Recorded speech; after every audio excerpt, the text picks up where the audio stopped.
Okay, boys. Dynasty deep dive. I'm hyped. Apparently, there's going to be a lot. It's like supposed to be like 6-something minutes. We're going to see the blog too after this, right? I'm excited. If you're watching this on the YouTube channel, come to the Twitch stream, twitch.tv/whatsup, boys. Like the video. It's time, baby. I'm hyped. I got to be careful about music, I guess, but I could just maybe mute that. We'll see how it goes. Another deep dive. This time we're talking about everyone's favorite mode, Dynasty. Yes, sir.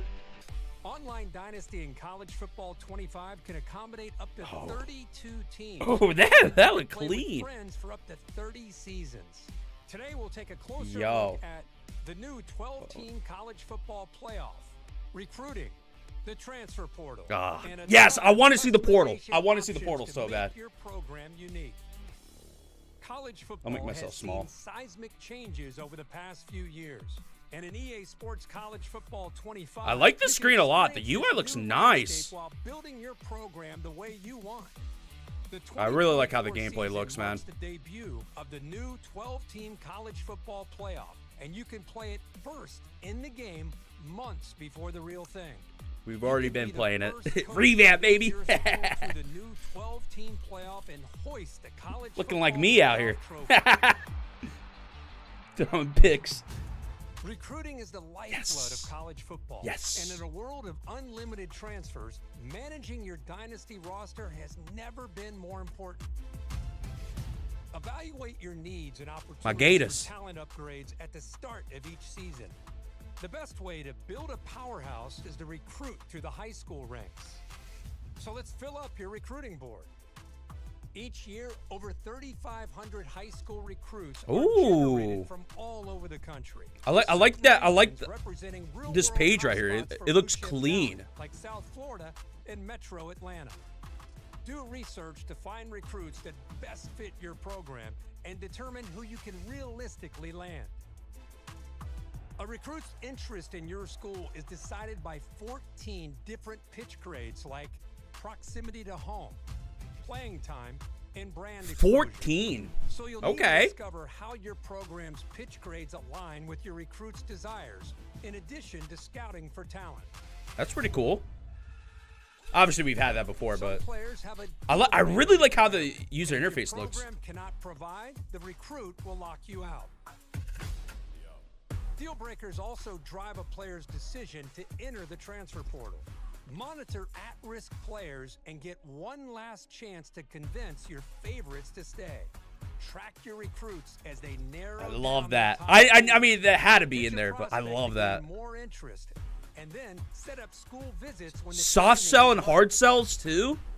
Oh, that's so cool. To remain in their top 10, then 8, then 5, to finally be part of their top 3. As a recruit trims down to the top 8, you can attempt to increase your appeal. If your school We're gonna get like a cool signing day thing too. What the prospect is looking for, you can try to sway their opinion in your favor. Plan visits that elevate a recruit's experience, like pairing a quarterback visit with a wide receiver visit at the same time. Complimentary visits been there before. It's crucial to keep an eye on the transfer portal when it opens in the off season to round out. Dude, the portal is gonna be so much fun to use. Add portal prospects to your board just like you would with recruiting. Yes. But expect quick decisions as transfers have a shorter timeline to land a new home. Conference realignment is a hot topic in college football. And with custom conferences in EA Sports College Football 25, wait, can we delete? Dynasty is yours to control. Can we add and delete? See what a 20-team super conference might look like, or revert to the traditional conference alignment. Shape the conference size and membership and set custom conference rules. We could choose to have divisions. Oh my god. Once you've set your conference options, it's oh my god, we could choose to have divisions. Begin with a highly ranked team and dominate at the top with repeat recruiting and playoff success. Fuck divisions. Get them out of here. Build from the ground up with a smaller program and prove you had what it takes to go from an unknown Kansas State season favorite.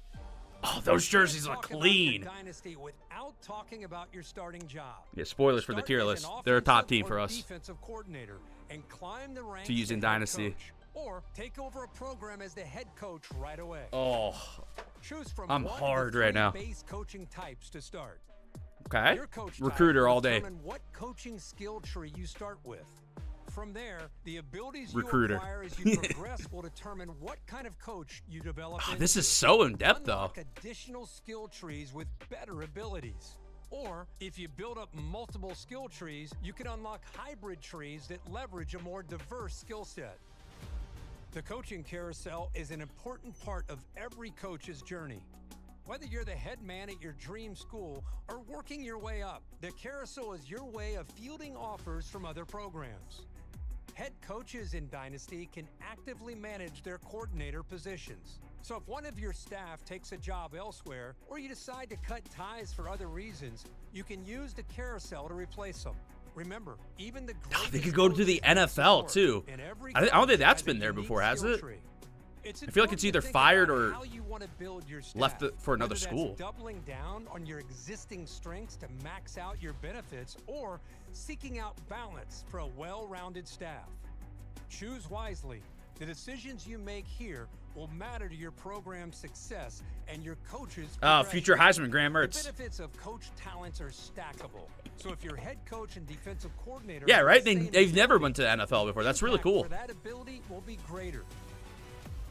Well, that's it for today's deep dive into Dynasty mode in EA Sports College Football 25. To make it game day every day this season, I like it. It was not 6 minutes long, as some people said. I like it, though. Yo. I like what I saw. No team builder news today. I think that's fine. They literally could do another video with team builder. Yeah, I think they absolutely cooked. I think they absolutely cooked. Dude, I love the UI. I love the interface here. It looks so clean. It looks super clean. I guess it was around 6 minutes, actually. What? I looked at the time and it said 12:04. I guess it started not at the top of the hour. Anyways, doesn't matter. Who gives a shit? Yeah, a lot to take in. I think, I don't know if the blog is there yet. I need to see if the blog is there. We'll have to take a look in a sec. Let me see. But yeah, I like a lot of things. The blog is out. Okay, let me pull that up. We might as well just look at that instead of flipping through the video.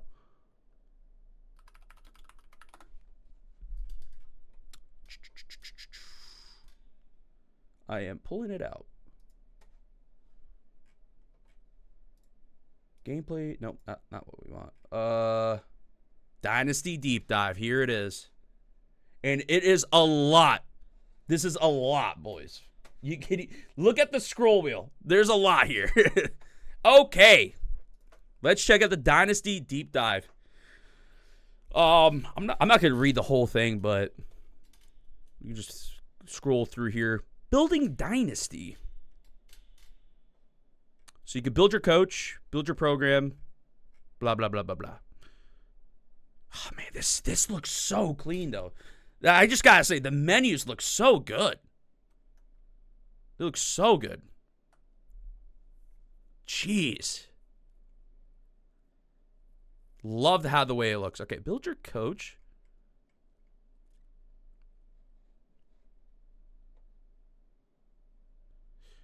I love this. I love this a lot. Just like the real world, no coach could be great at everything. A rock, paper, and scissors relationship between coach types with no dominant progression path. And we saw that at the beginning of the video. I wonder if we're going to get that graphic again. Here it is. This is what so we got, like, you start off with motivator, recruiter, tactician. I'm hitting that recruiter line all day. I want my 5-star gems. But yeah, you start with this and then you upgrade your archetype. I like that a lot. Make it a challenge, you know? And then, yeah, being able to choose your coordinators and stuff, I like that a lot, too. Because maybe the coordinators could kind of cover you a little bit, maybe. So that's pretty cool. Yeah, XP, we had that in 14. 4 coach XP goal categories that can be single game, weekly, season, or career goals. Draft. Pro draft goals based on which round your player is drafted in. I think we've had, yeah, that's already a thing. game. Yo, three Rose Marino, thanks for the sub, man. I appreciate you, bro. Too bad Florida recruits will turn into criminals. You mean Georgia. Appreciate the sub, bro. Any more tier 1ers? Any primers? Yeah, so these are all regular. These are all stuff we know. Recruiting, stats. Yeah, what we've had before. I'm sure there's going to be more. It's more in-depth, though. That's very cool. Coach X Spiegel, blah, blah, blah, blah, blah, blah. I feel like we already had something like this in 14, but kind of cool to see, like, yeah, how many XP you could get, how many times you've done it. Always nice to see. Each time you complete a goal in-game, you will receive a notification in the top left corner of the screen. Notification will describe the completed goal. Did that pop up in-game? I don't remember. But I like that. That's nice. Nice to have there. You receive an XP summary screen showing your progression. I like this interface here. Man, the game looks so, like, the menus just look so good. I got to keep saying it. It looks so clean. Love that. By the way, if you want me to look back at anything, just let me know. I'm kind of like, there's a lot here, so I'm kind of like, just scrolling through, seeing what's up. The coach archetypes. Yeah, like, so we saw this. Recruiting, motivation, scheme. Scheme? Oh, tactician. I was like, scheme? Yeah, I knew there was a bar, but I don't think it was that in-depth like that for the XP. From your base archetype, you can progress in multiple ways. You can become an expert in a single category like recruiting, where you become an elite recruiter and excel in the recruiting trail. Yeah, that's what I'll be doing. Hybrid coaching is good too. Yeah, talent developer who's great at both talent acquisition and player development. I mean, that's probably the move too, honestly. I like that it's like there's options here, right? We're gonna find the most overpowered one for rebuilding schools. By the way, first weekend, not ending the stream until we rebuild Florida. Saturday, first weekend, first Saturday. Your guys' Saturday. No single achieving an elite archetype like program builder or CEO is a combination of on-field success and ability progression. There's no single formula to reach these statuses. You'll be able to mix and match different ability combinations and progression paths leading to strong customization. In total, there are 11 different archetypes. Oh. Each with their own focus and perks. Okay. Once you purchase an ability, there's no going back, as you will not be able to respec your coach. I'm fine with that. Got to make every decision important, How do you upgrade your archetype, and what does it do? Each archetype has a prerequisite and objectives that must be completed. For example, in order to become an elite recruiter, you must spend 50 coach points in the recruiter archetype and sign 2 top 5 recruiting classes. Oh. Okay. So you just, can't throw it. Oh. I like that. I like that little long-term progression here then. Okay. So you can't just, chuck all your points into one spot. You actually have to, also do something in the game. I like that a lot. That's very cool. Once these goals are complete, the archetype becomes available for purchase with the coach points. Yep.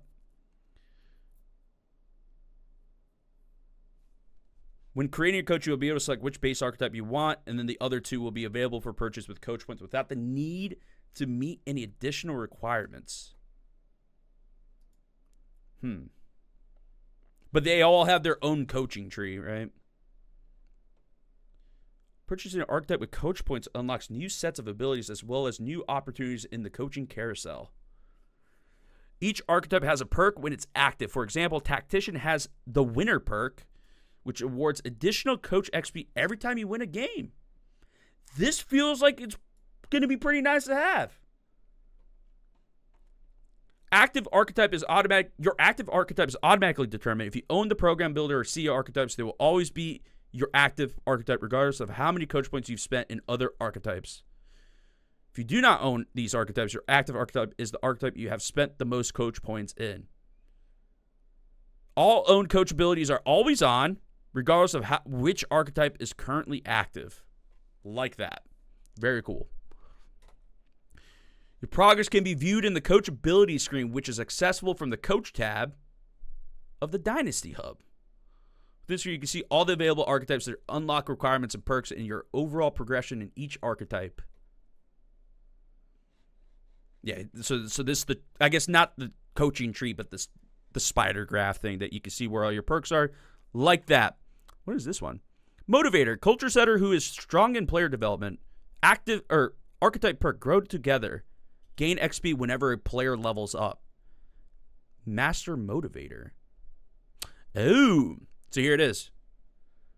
So Master motivator is not unlockable until after the season, at least when you get 5 players drafted, and then you can spend your 50 points of motivator. Damn. Very cool. Very cool. Yeah, here's the CEO. Big game bonus. Additional XP for winning bowl games or national title. Damn. Very cool. Very, very cool. Once you own an archetype, you can purchase the abilities within it using coaching points. Yep, we already read that. No longer is a coach great at recruiting across the board. Now coaches will specialize in specific position groups. I like that a lot. Making your staff composition that much more important. See, I like that a lot because then it makes, like it says, your offense coordinator, defense coordinator important too. That's very cool. You can't just recruit. Wow, you can't just straight up recruit any position you want. I mean, you could, I guess, but you're just going to be better at specific positions. That's very cool. Very, very cool. We love our big boys. We're going to be the best big boy recruiter. In addition to position-based boots, there are also coach abilities with core gameplay effects so you can really cook. Hell yeah. For example, the Scheme Guru archetype, focus on your gameplay style. If you're a coach who likes to play fast, you can upgrade fast tempo offense, providing you with the following boosts. Battery pack tier 1. Offensive players fatigue slower and hurry up. Cotton Happy. Increase delay. Oh, tier 2. Increase delay to defenders looking to the sideline at the snap. Oh. We're going to see an animation where the players look to the sideline for plays? That's kind of cool. On their heels, tier 3. Team composure boost for first downs gained while running hurry up. Tip your hand, tier 4. Chance to see the defense's covered shell and hurry up. Yeah, don't really care for that one, but that's fine. It's tier 4. Got to work for it. You could also make your team a well-oiled machine who doesn't work against himself and is unfazed by rowdy home field crowds by upgrading the discipline communication ability. On offense, this provides hater blockers, tier 1, slight reduction in crowd noise impact on the road, Teflon, tier 2, significant reduction of crowd noise impact on the road, Polish, tier 3, offensive players will commit slightly fewer penalties, clean sheet offense, tier 4, offensive players will commit significantly fewer penalties. I mean, be cool if like home field is like that big of a deal, you know, where that matters. So, W. I'm liking what I'm seeing so far. Everything I'm seeing, I think is very, very cool. It makes the game way more in depth for Dynasty. I like it. I like it a lot. Balance is critically important for here, so there are defensive counters to all the offensive play style abilities, of course. Is your defense looking a little sus? Or are you tired of getting punched in the mouth by a physical ground and pound team? All I want my team to do is tackle. How about that? Please tackle. Upgrade your ground and pound defense to become a stout run defense, and reduce the effects of physical offense continuously running the football. Among Us? Sus? Red is sus? Program Builder and CEO archetypes are different in that they are only available to head coaches. Abilities within them are diverse and range from roster management and program culture to home field advantage and recruiting pipeline boosts. Very cool. So we got the recruiter here. Elite recruiters not unlocked yet. Running game. Purchase upgrades for recruiting running backs and fullbacks. Oh, so then within these, you can upgrade the tiers. That's cool. Takes less time to fully scout. Oh, I didn't even think about scouting. I mean, scouting gets a little bit easy, like, early on, right? Because you could just, like, 100% scout players in 14. So, making it harder to scout, I like. I think that's a good thing. Recruiting actions give a bonus to running backs. Increase weekly recruiting hours for running backs. Increase starting interest for running backs. Very cool. Very cool. Yeah. Sign 2 top 5 recruiting classes to unlock elite recruiter. Which means you can't get this till your 3rd season. Well, yeah, 3rd season. At the earliest, you can't get it till your 3rd season. And that's like 2 top 5 recruiting class. Pretty hard. That ain't easy to do. Hopefully it's not easy to do. It depends on what school you start off with, I guess, too. But in a fun dynasty, it'll take a while. What about coordinators? Both coordinators and head coaches have the same set of abilities and archetypes available to them, leading to a natural progression from coordinator to head coach and increased importance on staff management. See, that's very cool because they said that your coordinators could get hired away to be head coaches. Very cool. All of the abilities your coaching staff owns stacked together, increasing the effect of an ability. Oh. Oh, okay. Impact of coordinator own abilities depend on whether or not the ability is related to their side of the ball. For example, defensive coordinator having the quarterback icy veins ability, which boosts your quarterback's configure at the beginning of the game, will have a much smaller effect than an offensive coordinator owning it. Oh, so the coordinators. Oh, yeah, that makes sense because they could become head coaches. They have to be able to boost offense and defense. Oh, man. Okay. Whoa. Well, coordinators will automatically progress their archetypes and abilities. You will not be able to control which abilities they purchase, nor will you be able to respec your coordinator's abilities. I'm okay with this because this makes hiring your coordinators more important. I'm okay with that. I'm okay with not being able to control it. Dang. You can view the abilities your coordinators own from within the coach abilities screen by tabbing left or right. Each coach will have a unique spider graph. Yeah, we know this. Climbing the coaching ladder. I don't know if I'm going to mess around with this too much. Starting off a coordinator might be fun though. I don't know, but I think having the option to start off a coordinator and then working your way up could be a lot of fun. You could just be like, I started off as a coordinator at the worst school, like rebuilding head coach version. Pretty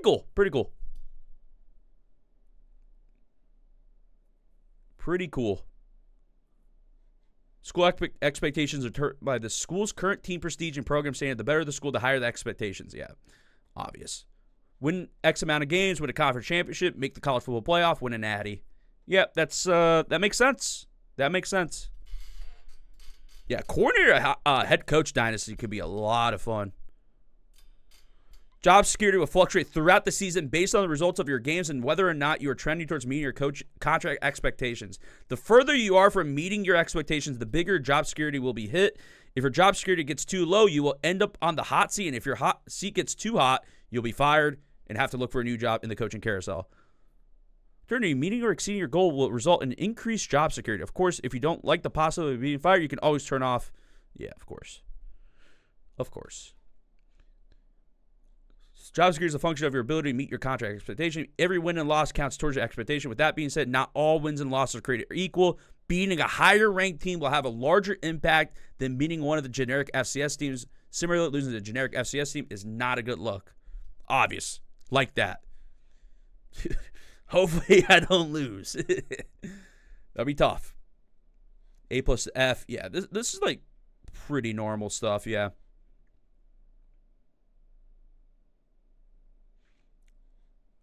Meeting expectation, winning 5 games at a small school will have a significantly smaller impact than winning the SEC championship at a traditional power school. Yeah, of course.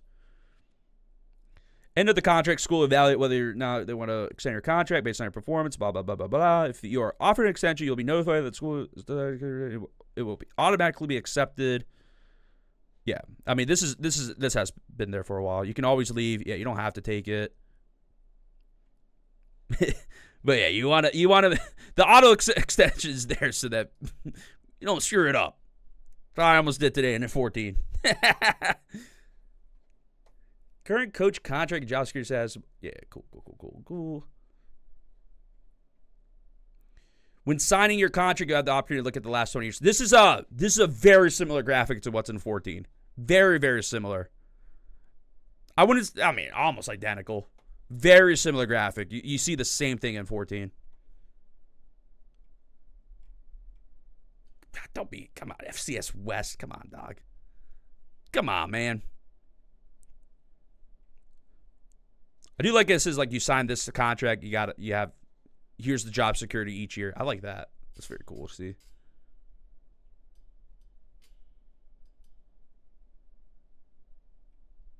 Following the 2021-2022 college football regular season, 2 high-profile schools in LSU and USC were looking for new coaches. Both schools did what nobody saw coming and hired elite coaches from other high-profile schools. Suddenly, other high-profile jobs were unexpectedly available, and the coaching carousel was in full effect. In College Football 25, we set out to recreate the chaos that is the college football coaching carousel, along with the domino effect it brings. Now, instead of happening over a single week, the coaching carousel takes place over the course of 5 weeks? From conference championship week to the end of bowl season. W. Whoa. Okay, wow. Dude, they really went in depth on this.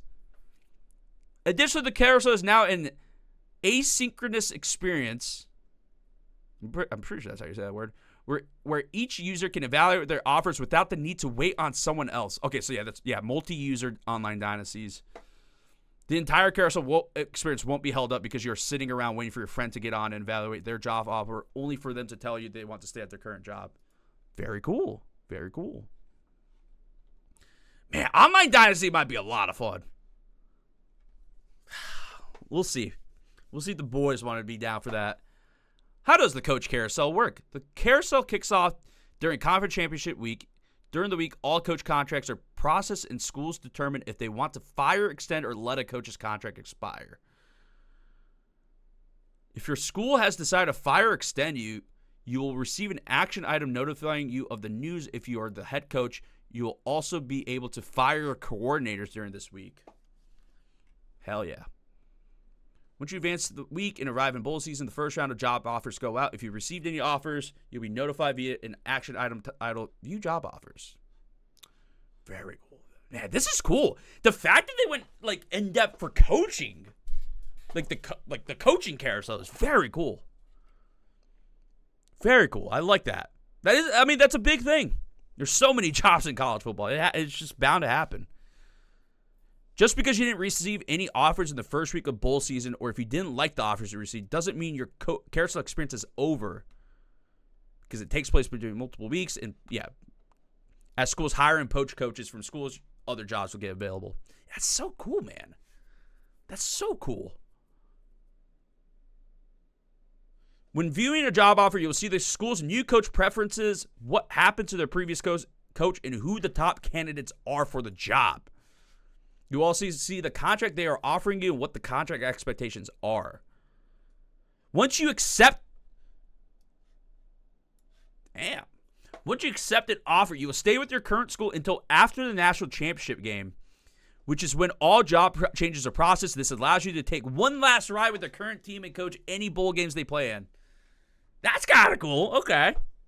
You could take the offer, and then the players would be like, fuck you. We ain't playing for you, dog. Or one last ride. Yeah. Definitely the more positive thing.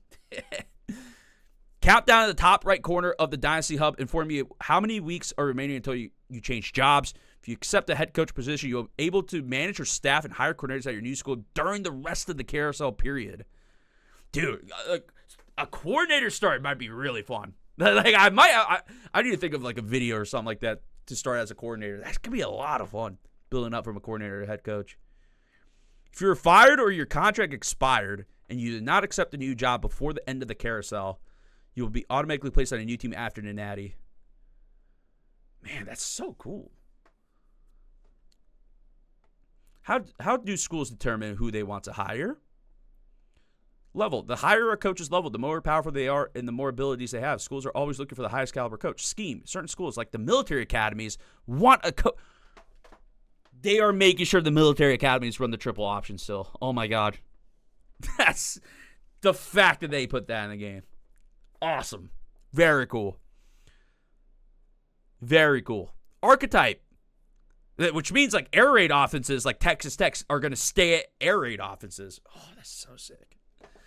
Archetype. Schools have a preference on the type of coach they are looking to hire, just like the real world.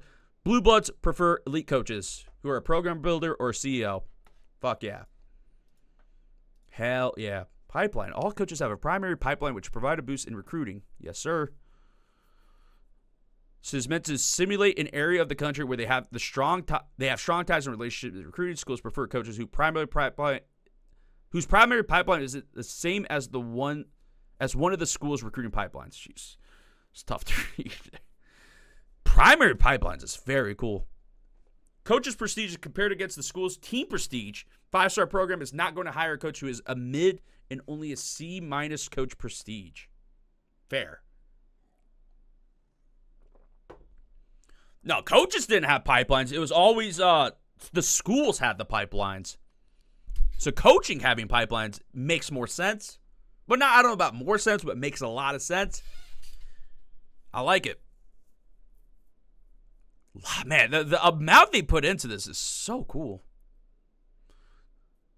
Scale of these form an overall school fit score, which is then used to generate a list of the candidates for the job. The school will then extend an offer to one of these coaches. Boom.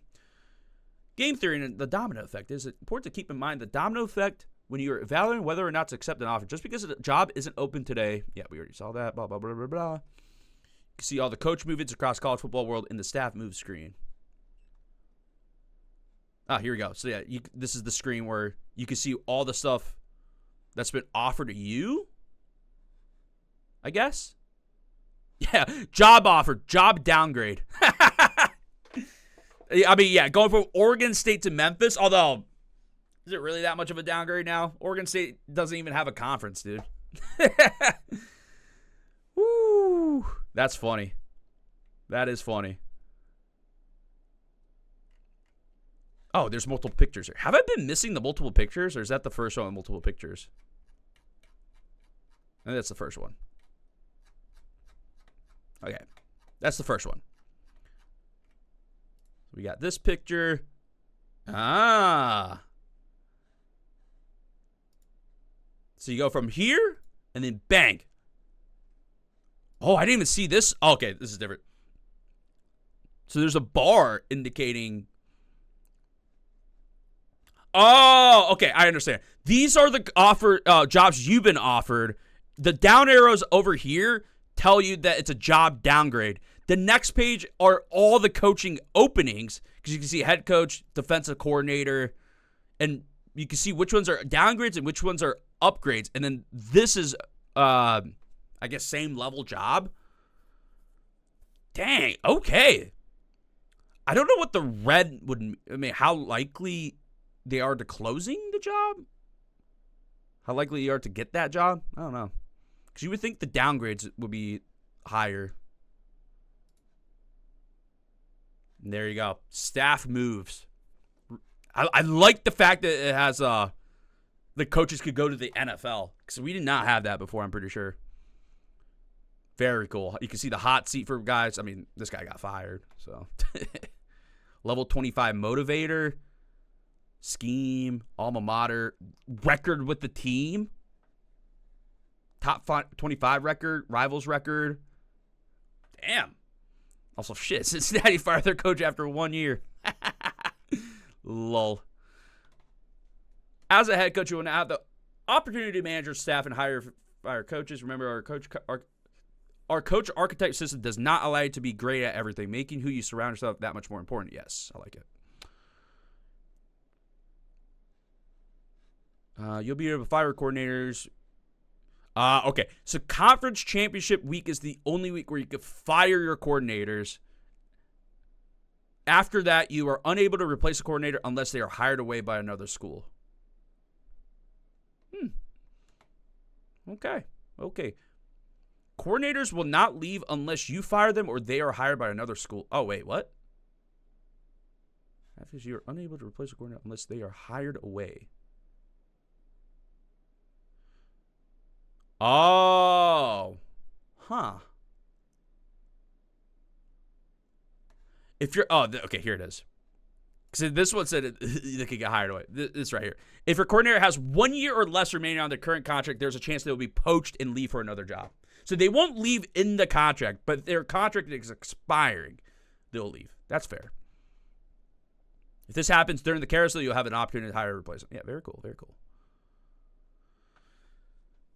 Dude, this is... How long has this coaching thing been? This is crazy. This is... I love how... I know I said it before, but I love how in-depth coaching is. I didn't even think about it. Starting bowl week, you can hire new coaches, new coordinators. Coordinators are important. When you go to hire a new coordinator, you'll be presented with a curated list of candidates. These coaches are chosen from you based on the needs of your school. The logic that is used to determine the list is similar to the AI school logic to determine their top candidates. Okay. Yeah, it's like fit, scheme, prestige. Yeah, that makes all sense. You don't want to hire an ass, coach. You can also view the coach's talent tree so you could drill down more deeply and see whether or not they would be a fit for your staff. Yeah, I mean, I would hope so. When you make an offer to a coach, it is not a guarantee that they accept it. You can only offer one coach per position each week. Ooh. And once you have offered them, they will appear in your staff management screen with an offer tag. Oh. I mean, I guess you can't offer multiple people the same job. Oh, okay. So you kind of have to be careful with it, right? Because then you'll be like, if you're kind of trying to get someone like too big for your school, you might get screwed and you might be left with some shitter. Huh. Very cool. You will always have at least one coach available to hire who does not require you to compete with another school. Yikes. Yikes. If at the end of the carousel you have not been able to fill an open position, you'll be automatically given a new coordinator that is on par with the caliber of your program. Yeah, I guess. It's like bringing up the young guy in your program, so that's like fine. You could also say like, oh yeah, you're gonna hire someone a little bit worse. You fail to hire a better player or a coach. So your job's open. This is the screen to hire people. It's pretty cool. You can see the interests of schools. Oh, and you can see what job they want. So like two teams want as a defensive coordinator. This Louisiana Tech wants him as a head coach. And then talent. Oh, offer pending. Okay. So yeah, that's how that looks. Yeah, it's like essentially just promoting within. Yeah, that's what I got. That's what I'm assuming. Build your program.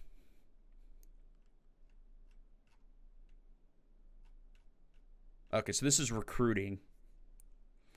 Just scroll down. We could go through. Players can transfer whenever they want. Yeah, I mean portal. So portal, we know, is in the game. I want to see how in-depth the portal is going to be. We kind of saw in the video. They talked with current and former coaches, players, and recruiting experts. Ooh. I like it. This range, how many 5-4, 3-star products that there are every year to what makes a California quarterback different from a Florida quarterback? Oh, they really did some research into this, huh? Focus heavily on the different geographic regions and what they are known for, as well as researching the recruiting journeys of hundreds of prospects. Yeah, they did a lot of research into this. Damn.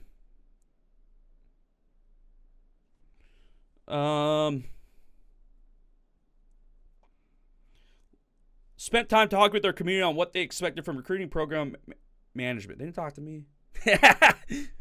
Like the recruiting at older games because it had depth, but it was also tedious at times. I guess?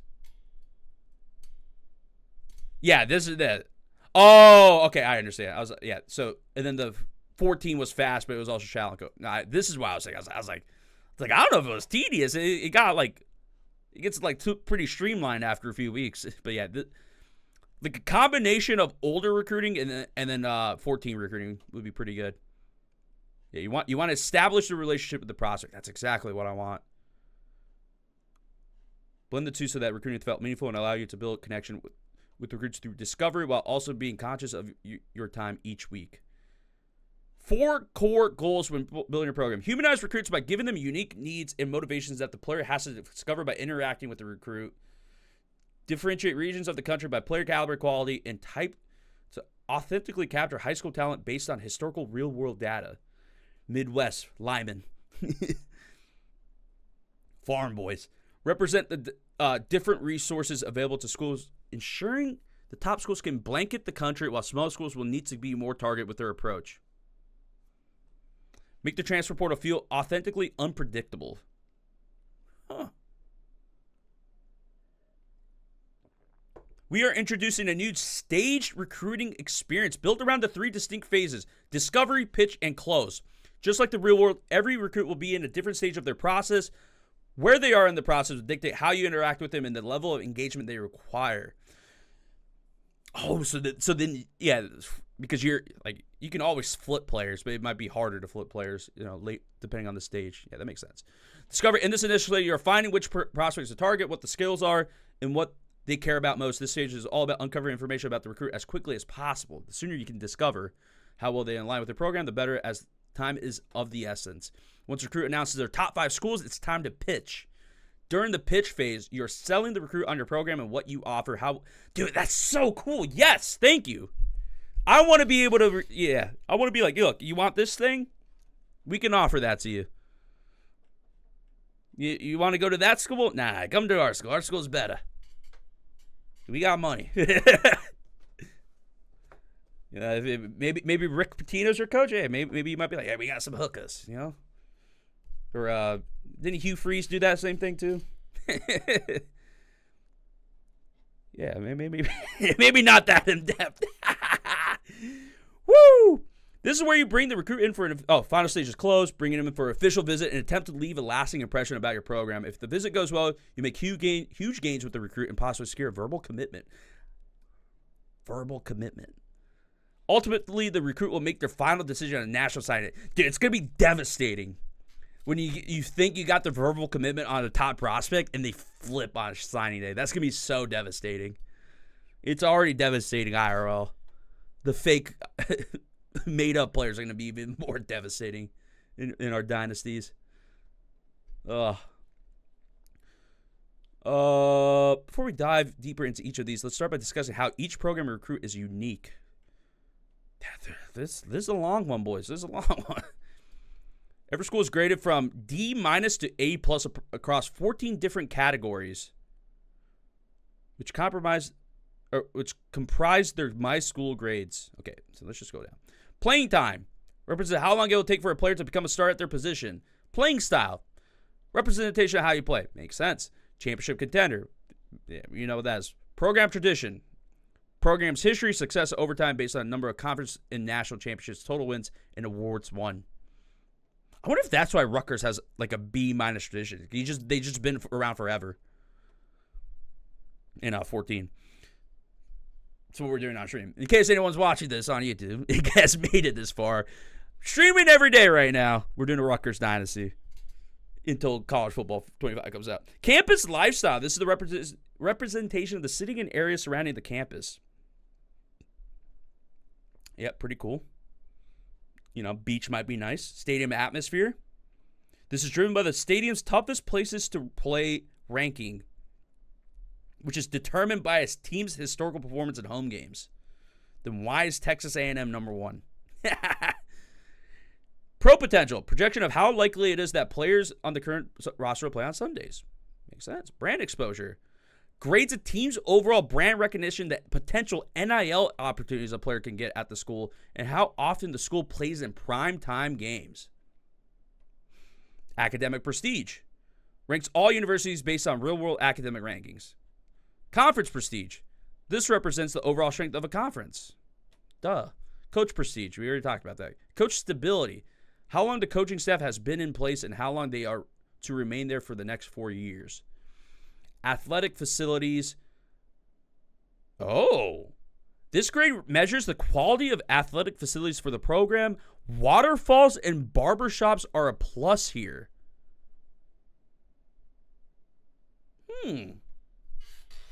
Huh. Proximity to home. Yeah, we know that. Yeah, how close they are to home. Some recruits don't want to be close to home. So yeah, that's kind of what we know. For example, playing time is graded on a per-player basis. The player's overall or projected overall is compared to the team's roster to project how many years it will take for them to become a starter. Actions you take on the recruiting trail will impact the playing time grade of both recruits and players on your current roster because of the portal. Because of the portal, yes. Even if a player is a starter today, signing new players and recruiting may negatively impact the playing time grade and cause them to enter the portal. I love that. On the other hand, Championship Contender uses a combination of your top 25 poll ranking, team prestige, and an assessment of your current roster quality with Bud Elliott's blue chip ratio, which looks at the percentage of your roster that is made up of 4- and 5-star players. Brand exposure. Okay, I want to see how this... Yeah, brand exposure, NIL opportunities. Your players... You won't see players having a muster named after him in College Football 25. Recruits and transfers alike will assess their NIL earnings potential and brand opportunities. All right. Most grades update dynamically throughout the season, while some only update at the very end or end of every season. Important to keep tabs on your grades throughout the season and how you are trending because a slide in your grades can trigger decommitments from verbally committed recruits or a sudden transfer portal exodus. Oh, no. Yikes.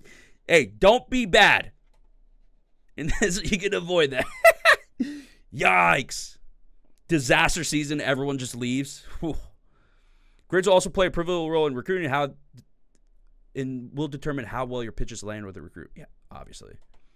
See all your grades on the My School screen. So this is the My School screen.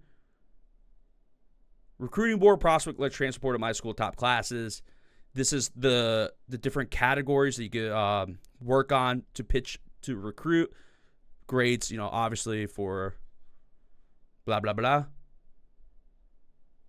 How good the school is.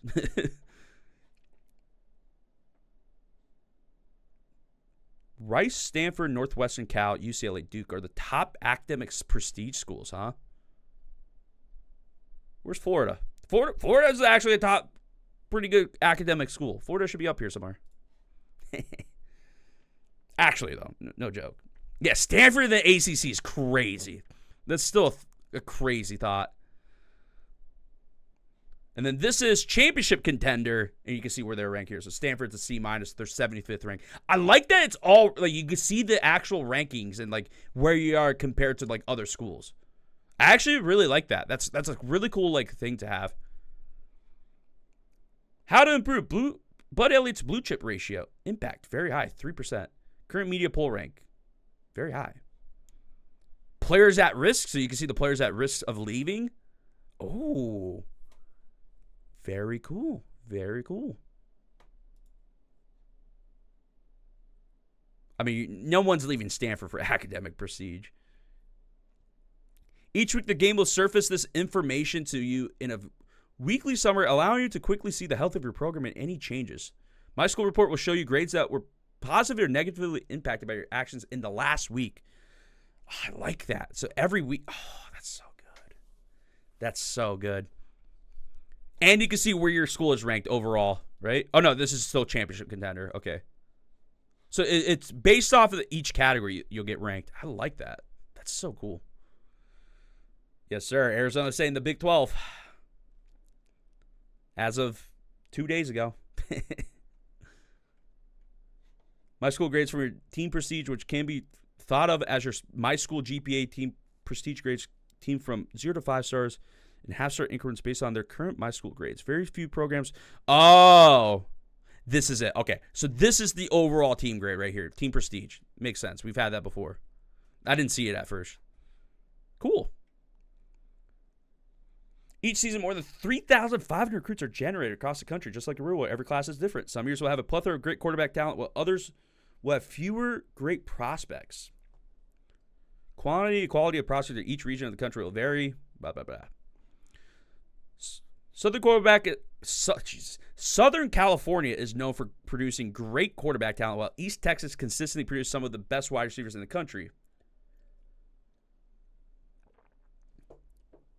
Huh.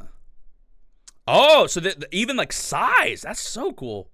So great receivers, but also big in physical receivers. So you're going to see good, big physical receivers out of East Texas.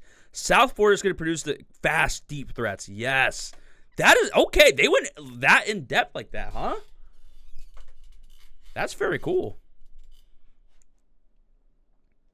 There are 14 different motivations a recruit can care about, all of which map one-to-one with My School grades described above, which motivations they care about are influenced by their star rating. Yeah. We kind of saw that, right? They kind of already, like, oh, wait, let's talk about pitches here. Every recruit will have 3 motivations that they care about. These 3 motivations form what we call their ideal pitch. During the discovery stage, your job as a recruiter is to find their ideal pitch as fast as possible. Ooh. So not only do you have to scout how good the player is, you have to also scout what they care about. You won't automatically know it. I like that. I like that.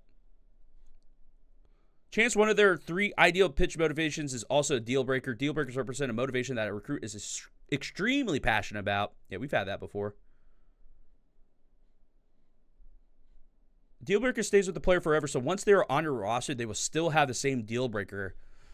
Oh, shit. So, yeah, that could also be another way they enter the portal. So, like, chance to start, and you don't start them, they will just leave. Dang, okay. I mean, makes sense. I like it. I wonder if, like, you get someone that, like, wants to be close to home, but you're not close to their home, and they're just like, I got homesick. Yeah, you probably will. You'll probably get like, I'm homesick. I'm leaving. Damn. Or like, what's another one? Yeah, you guys lost. I'm leaving. Oh, jeez. It is clear that not every city is created equal when it comes to recruiting talent and pipelines. Having a pipeline in Florida is much more valuable than one in New York. Yes. Utah State's head coach in real life just left the program. Jeez. Having a pipeline in we read that. Blah, blah, blah, blah. Nobody. Yeah, no. Why don't anyone study here? I care about my academics. I'm leaving. Or it's like, I'm going to school with a bunch of nerds. I'm leaving. I only came here to play ball. We don't go to school. We don't play school. What was that, Cardell Jones? I didn't come here to play school. Classic tweet. Florida, ooh! Reshape pipelines to represent a geographic region rather than a state. Florida is now broken into 3 different pipelines. North Florida, Central Florida, South Florida. Yo! I mean, it's different regions. Trust me. I lived it all over Florida. Very different, all those places. You can even do like, you can even get crazy. It'd be like Panhandle, Florida. And then it's like, I mean, like, the Boonies, Florida. Then like Metro Florida. And then South Florida. Metro Atlanta is its own pipeline, whereas New York and New Jersey were combined to become a single pipeline. So there's still 50 pipelines, but they reworked it. That's very interesting. So I wonder if like so like New England's probably like one pipeline, right? Like Connecticut, Massachusetts, Rhode Island. That's probably all one pipeline now. I actually like that. And like California is probably going to get broken up to what, North, Central, South too. That's what I'm saying. Like redneck Florida, Metro Florida, pretty different. I mean, that Panhandle Florida is pretty redneck, but like redneck Florida is essentially just anywhere outside the cities. People say Florida's not the South. You get outside the cities and you'll learn how South Florida gets. Yeah, dude, the new I like the new pipelines here. Next up was to look at every school's recruiting class each of the 10 years to identify which parts of the country they primarily recruit in. Yeah. Each pipeline has 5 levels, and every school was given a pipeline level based on historical data. The higher your pipeline level, the stronger your influence is in the region. So not only just having the pipeline isn't enough, there's 5 levels in the pipeline. So you can have like a weak pipeline or a strong pipeline. That's so cool. I like that. School's pipeline level will never change. I was like, can you make it better? Which ensures that schools who are historically strong recruiters given a region will always have an advantage. For example, Florida's historically dominated recruiting in Central Florida and Lakeland, Tampa, Orlando for sure. LSU regularly reaches into East Texas and all the Gulf Coast. This also accurately reflects the challenges of recruiting to a small school that is not located in or adjacent to a strong pipeline. Damn. Oh, yeah. Said it yesterday. 12-hour stream. Just going to stream until this came out. Come to the Twitch streams. Twitch.tv/Wheelz. Links in the description for watching this on YouTube. Bonuses for being in the highest tier in a pipeline are extremely strong, and schools are incentivized to recruit their pipelines. As Oregon expect to compete often with the likes of Washington and USC for players in Southern California and Arizona. There we go. Southern California is a region. I mean, that makes sense. Yeah, so they went more in depth with the pipelines, which I really like about that. Man, this is cool. This is they went so in depth with this. I feel like I need to go faster with this, but it's so much more in depth than the previous NCAA college football games that it's so interesting to me. Every recruit will start with the list of schools they are interested in. Yeah, we've seen that. When a recruit generates interest in top schools list, they evaluate every school's My School grades in relation to their ideal pitch and motivations. They also take into account their home pipeline and proximity to home, which means that recruits from Atlanta are more likely to have schools from the Southeast in their initial top schools. However, some prospects will look to leave home and play for a school further away if schools outside the region better fit their needs. Yeah. So it's not impossible to recruit those players, but because some players don't want to be close to home.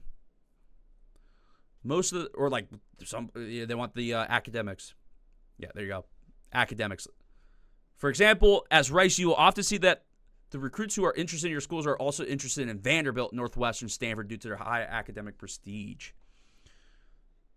It's possible, depending on the motivations and location of a recruit, it is possible for them to be open to hearing from any school or already narrowed down to a top 8 or even top 5. Once recruits are narrowed down from their top schools. Job is to stay above the cut line each week. Great recruiters will quickly recognize losing battles and pivot their resources to a different prospect with more promise of a commit. Yep. After advance of the week, you will be shown a recruiting summary of any changes in your recruiting statuses so you could quickly identify which. Ooh, okay. I mean, I guess we always have that pop up, but it's probably it used to be just a pop up. I'm hoping this is a thing you could go back into. Yeah, you can see. Yeah, committed to your school. Yeah, this has, we've had that. We've had that.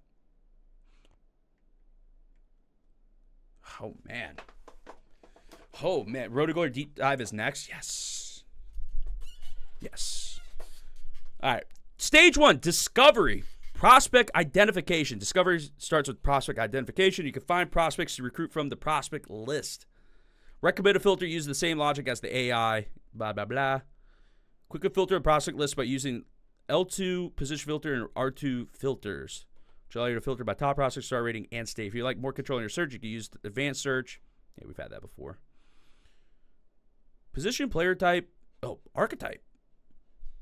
You can not only just position, but you can search the archetype of the player. That's cool. State, minimum star rating, height, weight. Lefty or righty quarterback. Interest in your school. Lefty or righty quarterback. That's kind of okay. I mean, I don't hate I don't hate lefties or righties. Whichever one works. Whichever one wants to play for my school can play. All right, so let's start looking at this. Once you find a recruit you are interested in, you could go ahead and add them to your board. Yeah, okay. So this is what the prospect list looks like when you're searching. You can see the, I guess this will be, green used to be some interested, right? Oh, it shows team needs right here. That wasn't a thing before. I think we had to know our positions going in. So you can see if it's a team need or not. Ambidextrous QB. Yeah, that would be funny. Position, name, rating. Yeah. Interest level, right? So the fifth school, you're the fifth school, sixth school, second school. What stage they're at. Oh, so like open recruiting down to the top 8. Oh, dang. There's the pipeline ratings. Here it is. So 5 is this. That's the strongest pipeline. 3 is like mid-level for that pipeline. 2 is lower. Very cool. Very cool. What class? High school or JUCO? I like that high school JUCO is a little bit easier to see too. Because you just have to look at the picture to find it, right? And then offer, no, and how many offers they have. Dang. Prinsky is a strong name. Prinsky needs to play for my team. How do I get Prinsky in my dynasty? Guy's a beast. City reward is important to understand your current roster's weakness. How many? You can press R3 to quickly see your needs at every position. Nice. Team spreadsheet will show you an overall letter grade for each position as a breakdown by school year. For the players who are currently on your roster. Nice. So you can see if you have a bunch of freshmen, you don't got to recruit that position maybe. How many players do you need at position will vary by scheme. For example, if you run a pass-heavy offense scheme like the veer and shoot, you will need 10 wide receivers, whereas a pro-style offense only needs 6. Scheme is tied to your playbook, and the only way to change it is by changing your offensive defensive playbooks, which can be done at any time. As you continue to target and sign players, your team needs will update accordingly. Playbook-based team needs. That makes a lot of sense. I like it. Oh, and you can see the archetypes. So it's like Madden archetypes. It looks like, right? Field general, scrambler. Huh. Cool. And then you can see, yeah, like senior, junior, sophomore, freshman. Nice. Recruiting hours are your core currency to spend on recruiting action. This is what I really want to see, how we recruit. But it's going to be probably like it was before, right? Amount of recruiting hours you have depends on your team prestige and what part of the season you are in. Teams with a higher team prestige will have more recruiting hours each week. Oh.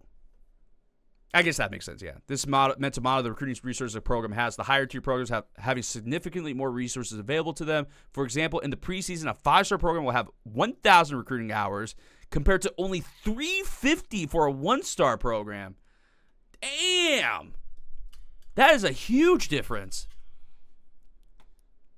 Makes sense, though. Time of the year also impacts your recruiting hours. During the preseason and off-season recruiting, you do not have to prepare for a game each Saturday. As a result, you have more time to spend on recruiting than you do in the heart of the regular season. Does this also...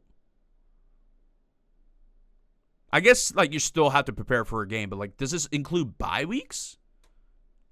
Do you get more for bye weeks, too? In addition to the maximum recruiting hours you can spend in a week, each prospect has a maximum number of hours you can spend on them in a given week. The default maximum is 50 hours, but this can be increased to a maximum of 70 hours with the always be recruiting ability for that position.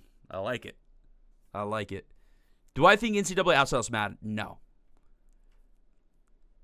But it'll be close. I think it'll do very well, but Madden's always going to be king. People just like don't care about the college, even though they should. College is better. To me, anyways. Recruiting board, yeah. Okay, so we know about the recruiting board. Interact with him. Top of the screen, you'll see bio information about the recruit, as well as a large bar with stages on it. This bar represents the recruit's overall progression towards each stage and ultimately committing to a team. Yeah, so we've seen that before, so you can see that here. So this is the recruiting board. This is how each team is looking like. So he's already in his top 5. So, yeah, I like that. Like each stage you could lock out players. Or lock out teams. Players can lock out teams. Ooh. Pipeline tier shows up. Each school's pipeline tier. You can see the visits here. And then how close you are to getting into the top 3 or getting locked out. Nice. Before you start offering scholarships and dedicating your limited recruiting hours and resources to prospect, it is important to make sure you're targeting the right ones for a program. During the preseason, you're only able to scout and offer scholarships, so it is great time to scout players and ensure you're targeting the right prospects. College Football 25, we are introducing a new scouting system designed to represent the ambiguity and progressive discovery of a high school player's skills. Huh. Okay, so yeah, you can scout. So it's still the same thing as before, just the points are lower to scout the attributes and all that.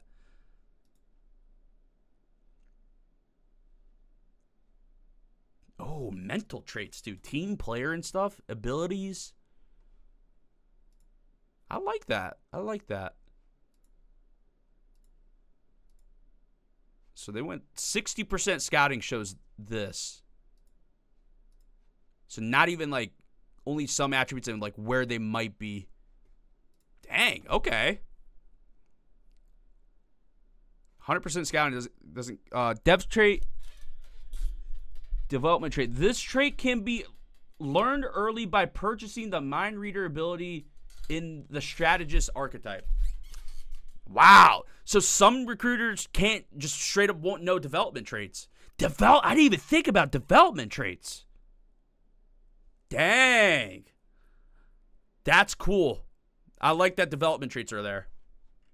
That's pretty big. After scouting a player, you'll only be able to see their star rating, height, weight, hometown, position, and archetype. You'll see question marks on their attributes, abilities, and development trait.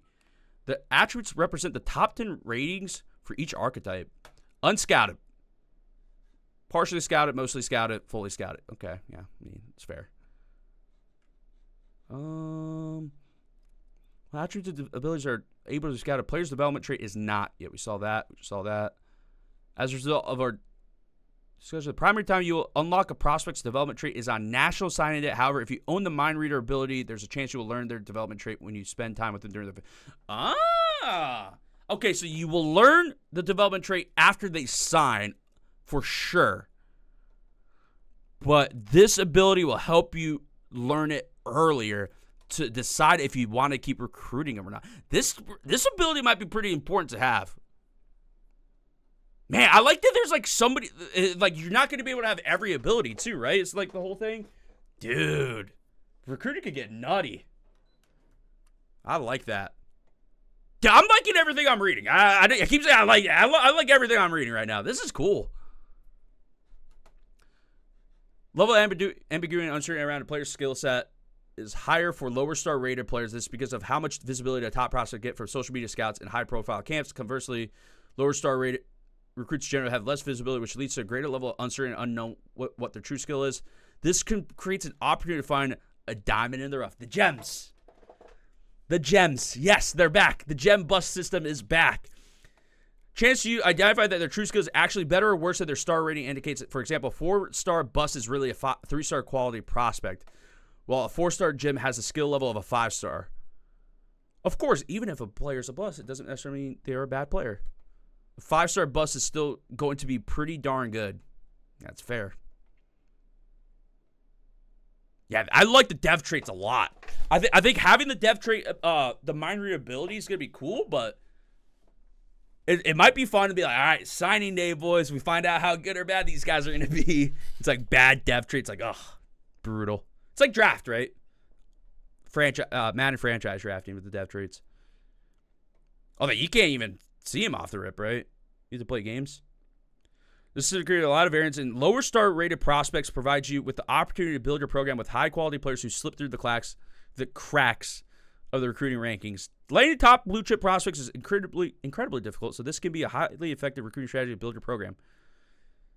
Yeah, very cool, very cool. I mean, yeah, we've had the gem bus system is always fun. Goes to discover the ideal pitch as quickly as possible. Stage 1, there are 5 recruiting actions you can use to uncover information about the prospect. In addition to uncover information, you'll also gain some influence with the prospect. Each action has a recruiting hour cost and corresponding benefit. The more hours you spend on a recruit, the faster you'll uncover information.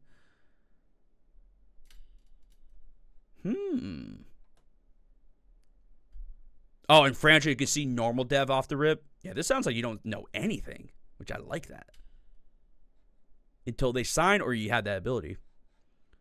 You can increase how fast you uncover information and the amount of influence you earn with the most influential ability, which gives a bonus to recruiting actions.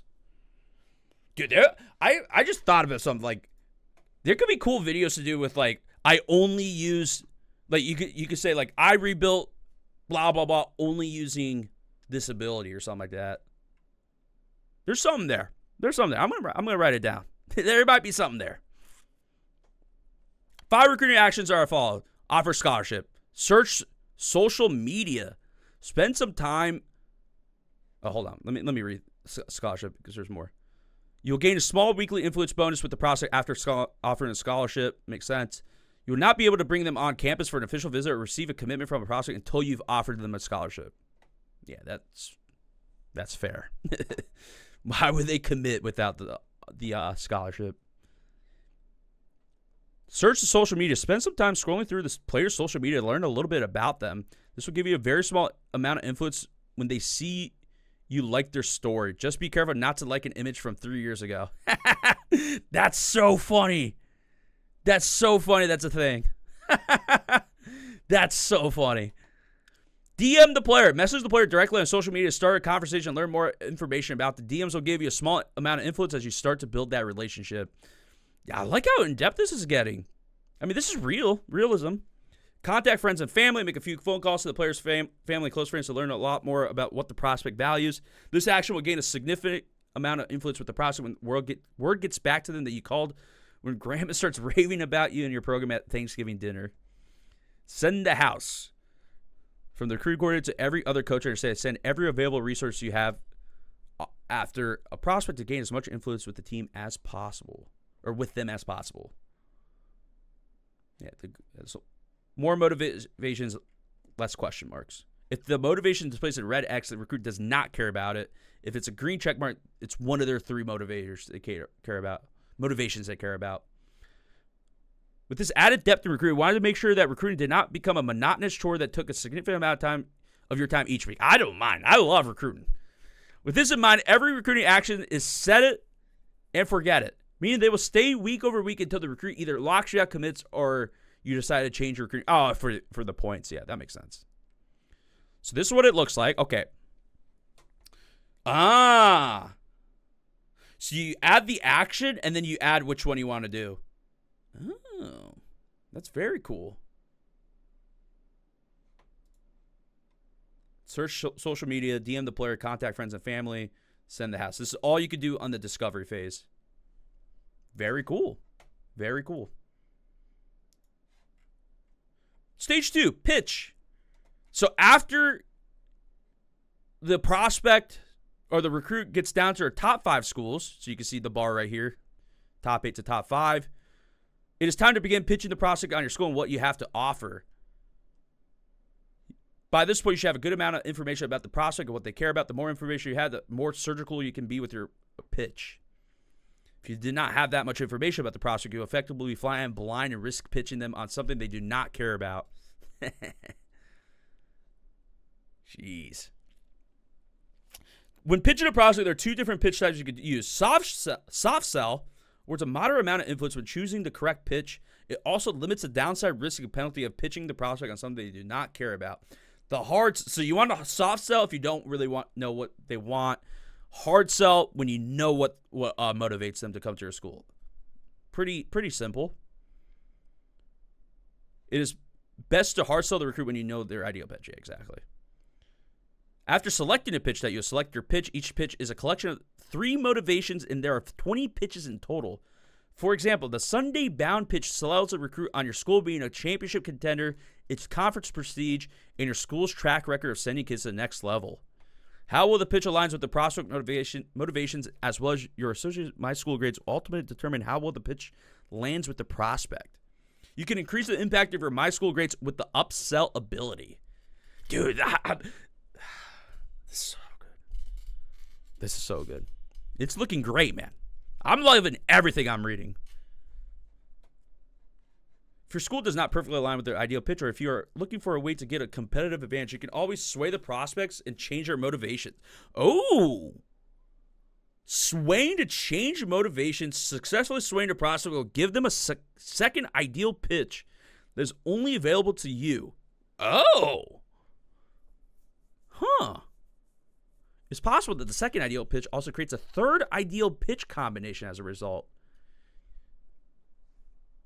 Okay. Chance of successfully swaying a prospect increase the more overlap there is between the ideal pitch motivations and the pitch you're trying to sway them on. It is possible to sway them on a pitch with zero motivations overlap, but it is a very low probability of success.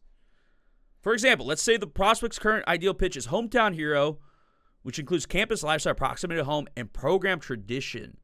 To increase your probability of success, you will want to sway them on a pitch that also has one or two of the hometown hero motivations. In this example, let's sway the prospect on the college experience pitch, which includes academic prestige, campus lifestyle, and stadium atmosphere. If your sway is successful, the prospect will now care about academic prestige and stadium atmosphere in addition to the three motivations they already cared about as a part of their ideal pitch. A successful sway gives you the ability to pitch two or more pitches for maximum influence gain. Whoa! It also provides you with the opportunity to more closely align with the prospect with your school's strengths. This is an incredibly powerful action, and if used properly, it can separate you from the competition. Damn, you could convince players to care about something else that will help you in recruiting. Damn. There's a sway. Yeah, 30 hours. I like how every action takes hours. So it's not like, oh, yeah, I'm just going to throw everything on like scouting, and then that's that. You have to kind of pick. You still have to choose. Like right now, it's like, yeah, I'm going to just put all 500 points on my player and just forget about it. Nah, that's very cool. Very cool. And you can see the motivations here. So the three motivations are pro potential, brand exposure, athletic facilities. But maybe you could convince him on some of these other ones that you're high on. Stage 3, close. Final step in the recruiting journey is to close. This is when you bring the prospect in for an official visit and attempt to leave a lasting impression with them. In order to schedule a visit with the prospect, they must be down to the top 5 schools. You need to have offered them a scholarship. Yeah, exactly. So you could do it in your top 5. Okay. A recruit? Oh, yeah. Recruit only can take an official visit when you're on a bye or have a home game. Additionally, schools can only host up to 4 recruits in a single week. So you can't just stack like 10 recruits in 1 week. Shit. When you schedule a visit with a prospect, you'll be charged 40 recruiting hours. The cost to schedule a visit does not count towards the maximum number of hours you can allocate to the recruit in a week. So there you go. So this allows you to continue your normal recruiting of the prospect in the same week you schedule it. I mean, I guess that's the same as before. A visit is broken down into 2 main parts: scheduling and activity. Timing is everything when it comes to scheduling a visit. Waiting to bring the recruit in for a big-time rivalry game late in the season could have a lot of upside, but it also carries a risk since there's a chance the prospect will commit somewhere else prior to your visit date. Who you play the day of the visit also matters. Every visit during the regular season comes with a set of game day stakes. Yeah, we've had that before. Which, yeah, bonus if you win, potential downside for a loss. Stakes are set by the importance of visibility of the game the prospect will attend. Let's be honest, no one wants to go to a game in a weak environment. Fair. Playing a lower tier opponent will provide very little upside and major downside if you lose. Conversely, playing your rival who is also a top 5 team will have the potential to leave a lasting impression. Of course, you can avoid any risk entirely like scheduled during a bye, but then you get no game-related bonuses at all. Other prospects who are visiting that week can have a positive or negative impact on their school impact based on whether or not their position are complementary or competitive. For example, having a quarterback and a left tackle visit at the same time will give you a complimentary bonus, whereas scheduling 2 quarterbacks on the same day is considered a competitive visit. It will negatively impact both of their visits. I mean, yeah, that makes a lot of sense. That makes a lot of sense. Complimentary visits, I think both complimentary and competitive was in previous games. I know complimentary for sure was. After setting which date the prospect is going to visit, the next step is to select what they're going to do on their visit. There are 14 activities a recruit can do during a visit. Each activity maps to prospect motivation. Similar to pitches, alignment of the recruit. Ooh. You can choose an activity that they do. Nailing the visit can often be the difference between bringing a top 5 class or being left at the altar on signing day. That's going to be devastating, dude. Things go well, there's a chance the recruit will verbally commit to your school following the visit. While you should feel good about securing a verbal commitment, it is crucial you stay on top of things until they sign their letter of intent on signing day. If a prospect is verbally committed and they have a deal breaker, they will decommit from your school if you fall below that required grade threshold prior to signing day. Once a player has signed on signing day, you have nothing to worry about until they arrive on campus. Your next challenge is keeping them happy and out of the portal. That's so... You have to be on top of everything, huh? Ooh! See, I knew about this, but you might see a little... I knew about this. I didn't think they would throw it into a graphic here. The FCS schools, I mean, obviously, I don't have any team builder teams, but the FCS schools, I believe, are based on YouTubers' team builder teams. Pretty cool. Pretty cool. Pretty cool. So, yeah, you can see the recruiting when they're visiting. Yeah, whichever one you can visit. Yes. I didn't know they were going to throw that in. I believe. Oh, okay, here we go. So, yeah. Attended position meeting. So these are the different ones here. Like it looks like lifting, speaking, hanging out with the boys, eating some dinner. Maybe attend the practice. I'm just guessing. I have no idea. Oh, we can see it right here. No, we can't. Oh, but you can see what it matches to. So attending a position meeting matches with playing time motivation, which is big for him. And then, boom, committed. But this is only verbal commitment that we see. That's so cool. Over the last 3 years, the transfer portal has completely reshaped college football and how you build a roster. Yeah, I want to see how the transfer portal works. So, yeah, the player deal breakers matter after they're on campus. And you have to hold up that side of the bargain. So, like, yeah, you have to essentially, you have to start them if you guarantee early playing time. And if you don't start them, they might just leave. Probably the player transferring after a deal breaker has been violated is driven by their overall, with higher overall players being more likely to transfer. Yeah, fuck him. Every action you take throughout the season has the potential to impact your my school grades and therefore increase a player's chance of leaving. A perfect example is the coaching carousel, where coach firings or coaches leaving for new jobs could immediately impact a team's coach prestige grade, resulting in a player entering the portal. In addition to players entering the portal, the high overall players may look to go pro and enter the draft if they've been in school for 3 or more years. Players who are entering the pro draft will display the round they are projected to be drafted. Yeah, that was in there before. Once players decide to leave, you'll have an opportunity to persuade them to stay. The chance to successfully persuade a player to stay is determined by their overall and their coach prestige. Higher overall players will be harder to convince than low overall players. However, keep in mind that you only have a limited number of persuasion attempts. The number of persuasion attempts you have is determined by your coach prestige. The higher your coach prestige, the more attempts you will have.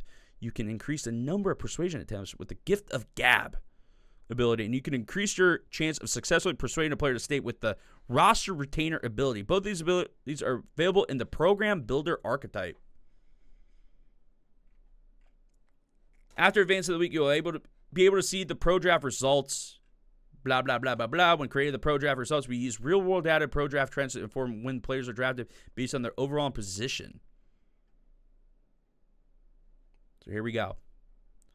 So Damian Martinez, 91 overall, got projected into the second round. You can see Basanti is transferred because of playing style, and then Larson's transferred because of playing time. But then because of overall, the 70 overall has a higher chance to be persuaded to stay.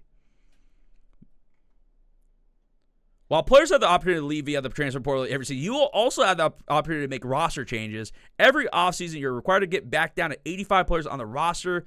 Unfortunately, that means if you're over the 85-man limit, you'll be forced to encourage some players to transfer and find a new home. You could Deion Sanders your entire team if you want to. Even if you're at or below 85 players in the roster, you can still encourage players to transfer in order to make room for new players the next season. And no, you cannot encourage the brand new freshman you just signed to find a new home the moment that he gets on campus. Yeah, you can't do that. That'd be funny, though. The portal. One of the goals was to make transport authentically unpredictable. Yes, sir. Some schools may face a mass exodus of players while others may be left untouched. Once all players have decided whether to stay or go, the transfer portal will officially open at the start of off-season recruiting.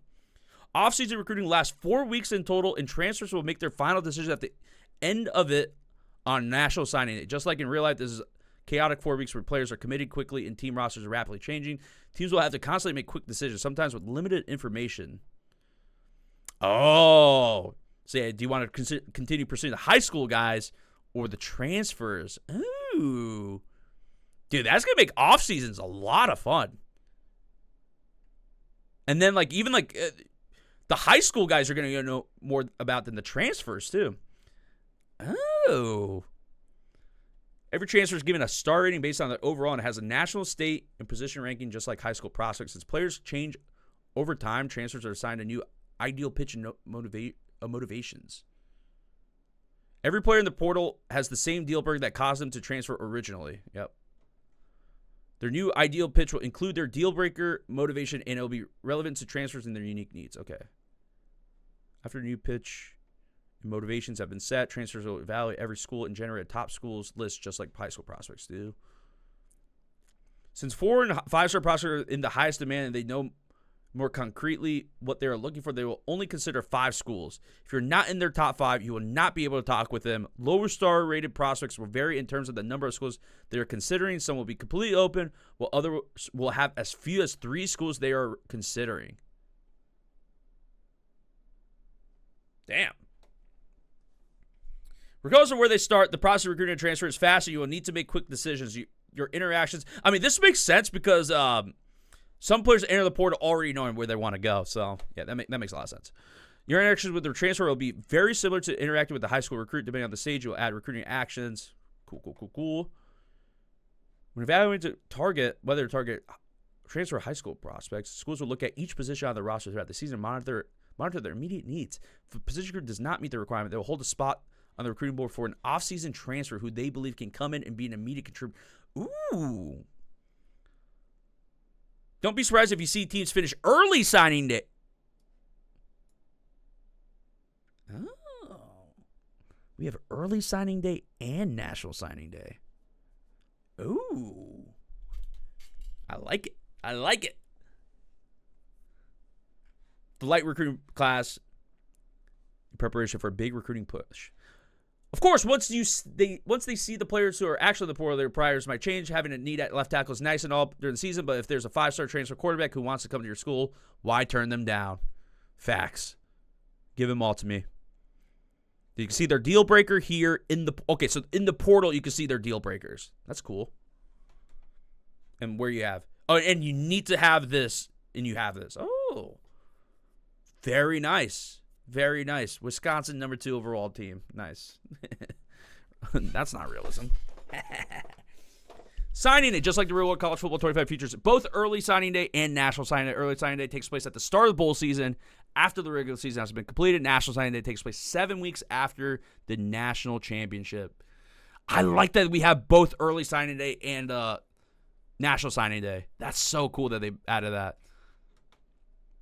On signing day, any players who have verbally committed to a school prior to signing day will sign, meaning they can no longer decommit. Majority of prospects will commit prior to early signing day, but some recruitments may last late into the cycle. These prospects, along with transfer, ultimately sign their letter on national signing day. So you really want to push players to sign for early signing day, and then you have to keep working. Damn. Throughout recruiting, you can view the team recruiting rankings in the top classes tab of the recruiting hub. Top classes allow you to view the team recruiting rankings for high school prospect transfers and combined. You can also filter the rankings by conference. Any recruits who are unsigned after National Signing Day will stick around and become walk-ons in the offseason. With that being said, the days of a player who was being actively recruited, not committing anywhere, and drifting off into the ether are over. No longer will you have to speculate fans as what happens to them. Did they fail against the school because it's great? Did they have to change? Blah, blah, blah, blah, blah. Now the team with the highest influence on signing day will get the player as long as they have offered them a scholarship. Yo. W change right there. W change. Yeah, because there's been players. I remember, like, there's a 5-star I tried to recruit in, I forgot. It was either Tulane or Coastal Carolina dynasties that just disappeared. Didn't commit to a school. Gone. Was just, it was like, all right, I guess he's not going to any school. Like that they made this change to make sure that these guys still stay signed. So this is what it looks like when they sign. And look at that little signature there, too. And then the top classes board with the 5 stars, 4 stars, 3 stars, 2 stars, 1 stars, the points, average, and all that. Total signings. Very nice. Very nice. Position changes. Yes. We still have this. Because obviously, yeah, because of athletes. If you forget to set an athlete's position, they will be automatically assigned the primary archetype's position when you advance the week. Oh, yeah, they still have archetypes, though. Players will be able to change to any other position regardless of their original position. The position change spreadsheet will show you the projected overall at the new position, which archetype they would become, where they would rank on the depth chart, and the number of players at the position. Once you confirm their new position, they will receive a new set of physical abilities that are specific to that archetype. Physical abilities and the T's they receive are determined by their new attributes. Mental attributes will not change unless the mental ability does not apply to their new position. Player progression. In college football, offseason is the most impactful time period when it comes to player development. While players can improve throughout the season, bulk of the progress, yeah, so this is normal. Yeah, this is about usually the player overall boosts up in their offseason. At least it was before. Let's see if it gets more in-depth, though. All about the gains. And Dynasty players will automatically progress their attributes and physical abilities. Mental abilities cannot be upgraded, allowing for greater differentiation between players. Players will progress during the season based on their on-field performance, but the bulk of the progression will happen in the off-season. Off-season progression happens after the position changes stage, so that the players will progress in their new positions. The amount of player progresses in the off-season is influenced by their school year, coach abilities, development trait. Similar to the real-world difference of physical maturity between a freshman and a senior, younger players with rising sophomores will take larger leaps during the offseason than a rising senior. Some of the players' coaching staff will have a significant impact on their development. For example, motivators can have the pay-it-forward ability, which awards bonus XP to a position group every time a player at that position is drafted in the first 3 rounds. Damn. Motivators can also have the put-in-work ability, which increases offseason development for players in a particular position group. Yeah, I like that. I like that. Players will then be further modified by the player's development trait. Here we go. I think these are the same. 4 development traits. Normal, impact, star, elite. I think they're about what the franchise ones were, right? I think it's... No, Madden is what? Normal, star... Superstar, X Factor? Is that what it is? But it's 4, right? It's Madden is 4. College football is going to be 4. Once a player is on your roster, the development trait is known and can be seen in their player card, which can be accessed by pressing triangle on a player on the roster. When a player is a recruit, their development trait is hidden until national signing day unless you have the strategic archetype's mind reader ability. I want that shit. Which gives you a chance to learn their development trait when they come in for a visit. A chance, though. Not guaranteed, it seems. No, it seems like everything has okay, you're going to be a strong recruiter. Well, your players might not develop as well or, all that. It's very cool. Very cool how in-depth they got with this. Skill groups. Skill group is a collection of related attributes. For example, the running back power skill group includes trucking, strength, stiff arm, toughness, jumping, injury. Every skill group has a max level of 10. Each time you upgrade a skill group, it will increase 1 level and progress all the attributes in that skill group. With that being said, some players will have a skill group max level or cap that is less than 10. Skill groups can be thought of as a player's max potential in that particular area. These will vary by player skill group, position, and archetype. Once a skill group has hit the gap, it can no longer be upgraded unless the coach has the archetype and the limitless or put a ring on it abilities. Limitless provides a chance to increase a random skill cap every time the player levels up, and a put it on ring put a ring on it. Provides a chance to increase the high skill cap after winning a conference or natty. Oh, this is what the abilities look like. There we go. Damn. Oh, and then you can see where it's like blocked off. Okay, so that's how. So they could only increase it up to here. It's like power can go up to 9. Hands could go all the way up. Elusive. Quinshawn, my boy. Damn. Mental and physical abilities. Yeah, we know about these.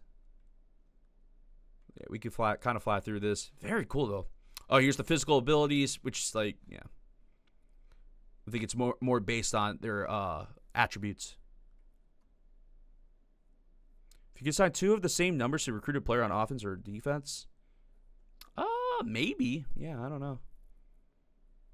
I think you would be able to. I want to say we saw something where you could, but I don't remember.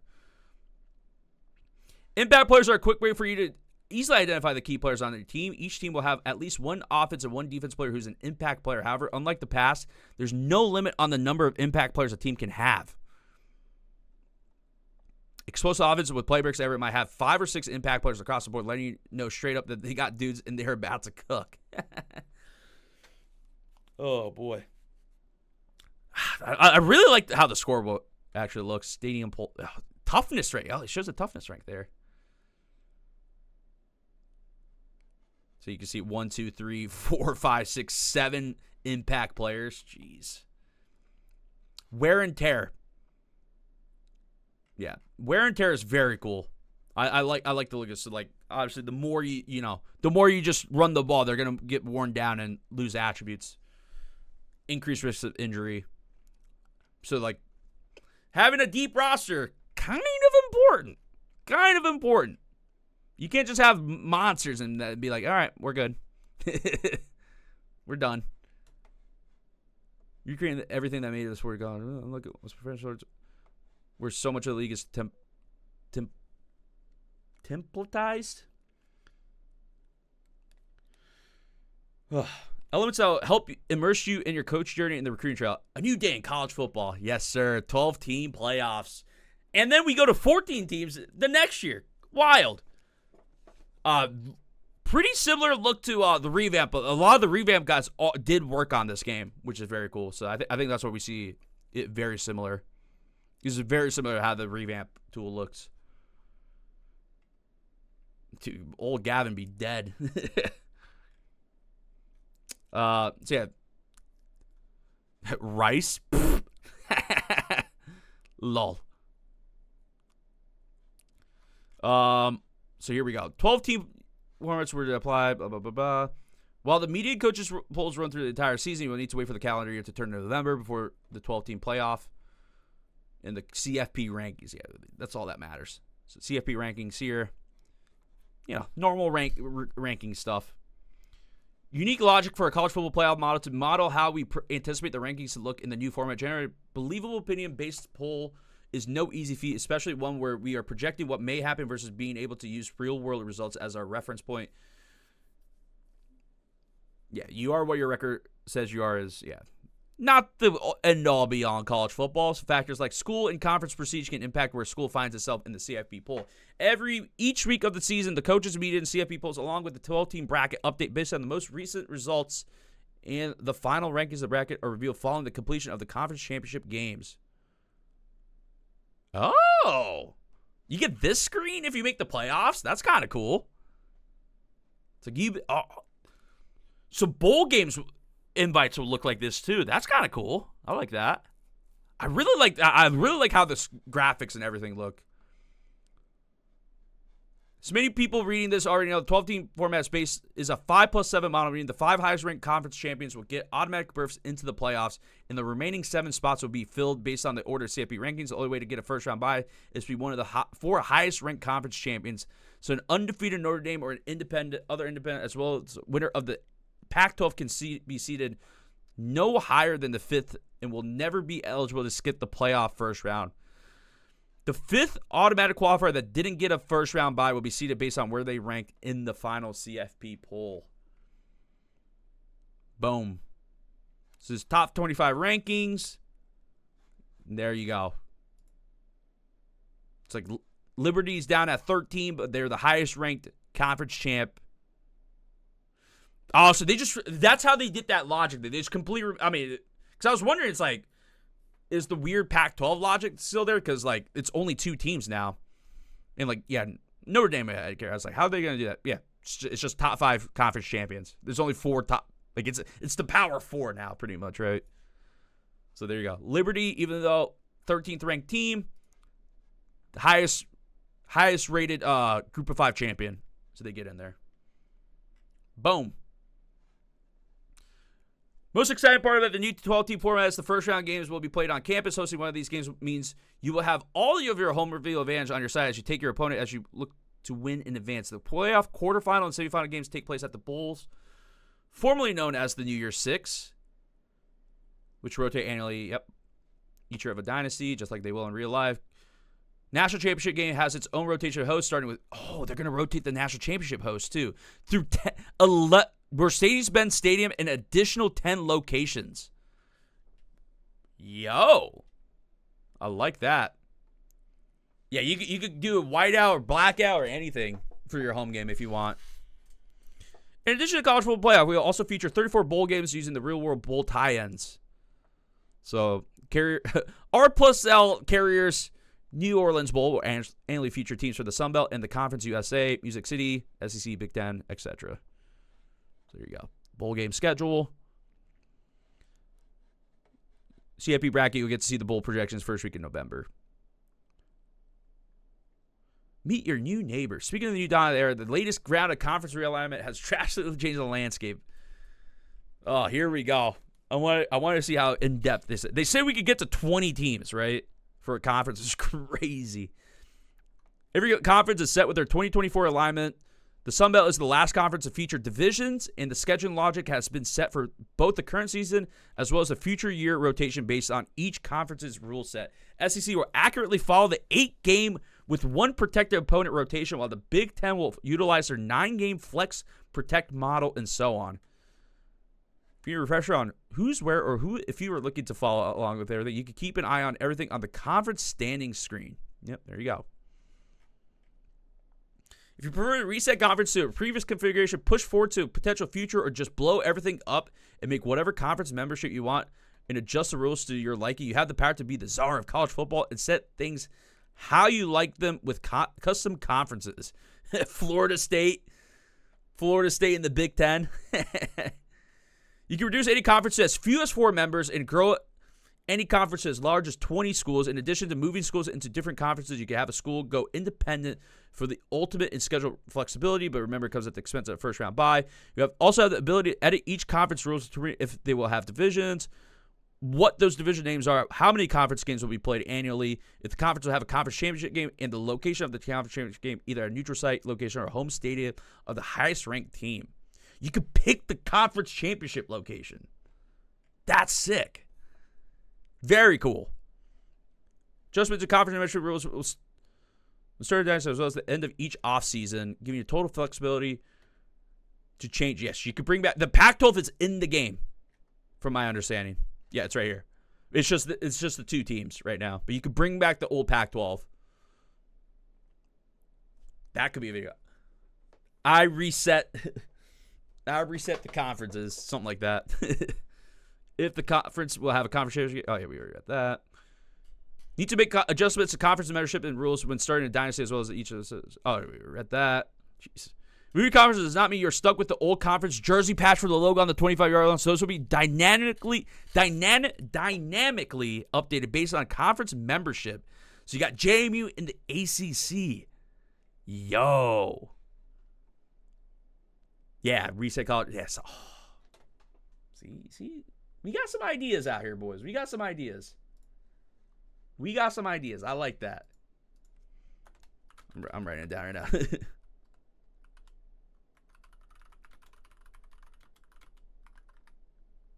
Yeah, and it's just like, and then you just like base it off of where are these pictures? Oh, ACC patch. Dude, that's sick. It dynamically updates the patch and the field. Oh, that's so good. That's so sick.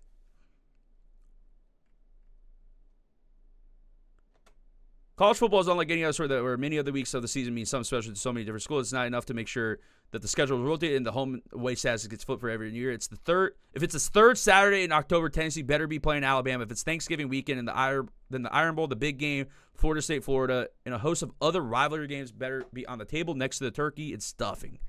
Dynasty Mode schedule system will make sure those special games get filled in the correct weeks before adding in the rest of the conference and non-conference slate to get each school to their 12 games. So there you go. Although this is this year's schedule.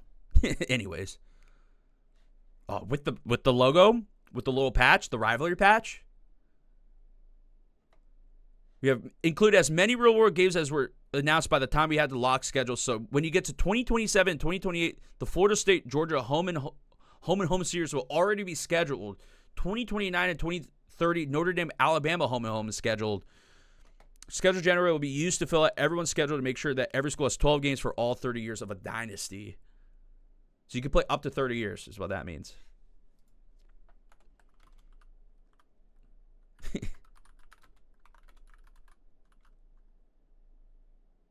Yeah, Florida got fucked in November, right? I'm gonna keep bringing it up. I'll keep saying it again. Florida, Georgia, both coming off a bye. Texas is coming off a bye coming into this game. LSU plays Alabama the week before. Ole Miss is coming off a bye before this game, and then Florida State plays Charleston Southern. We got fucked. It's bullshit. Woo! Another recent addition to the World College Football is a constant of week 0. While the season still kicks off on Labor Day weekend for a majority of schools, some get things started with the week prior and what has officially been termed week 0. Authentic week 0 games are scheduled for year 1 of Dynasty, and your future years week 0 will get utilized. However, the bulk of the schools will still get put total 11 for the first time in the traditional Labor Day. So you can see the entire school. Yeah, so this is the conference. This is the schedule. Crowd themes that our friends in presentation talked about recently also appear in Dynasty. If your school does a whiteout, blackout, checkerboard, striping, etc., you'll see those crowd themes in the first home game of the season for rivalry games, and if you are named as the game of the week. Oh!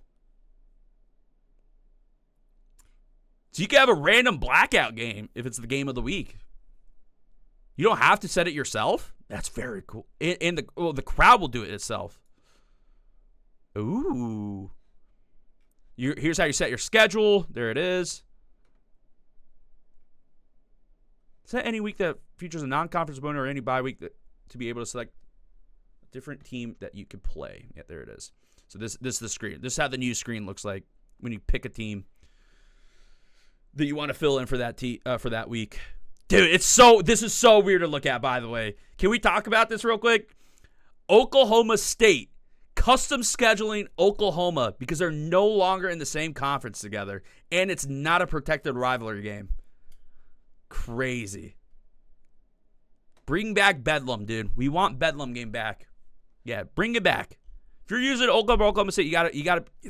They have the patch for the Bedlam series too.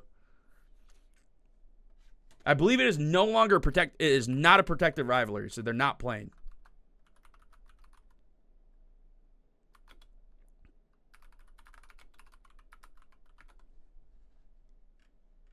Let me just confirm. Yeah, they are not playing this year. There's no Bedlam game this year. It's BS. You can also change if the non-conference game is a home or away. Yeah, we know that. To avoid the mass confusion of multiple people trying to edit schedule at the same time, Commissioner and Online Dynasty is responsible for making all custom schedule changes. Team Builder is back. Boom. You can import up to 16 Team Builder teams into a private online Dynasty. The Commissioner will need...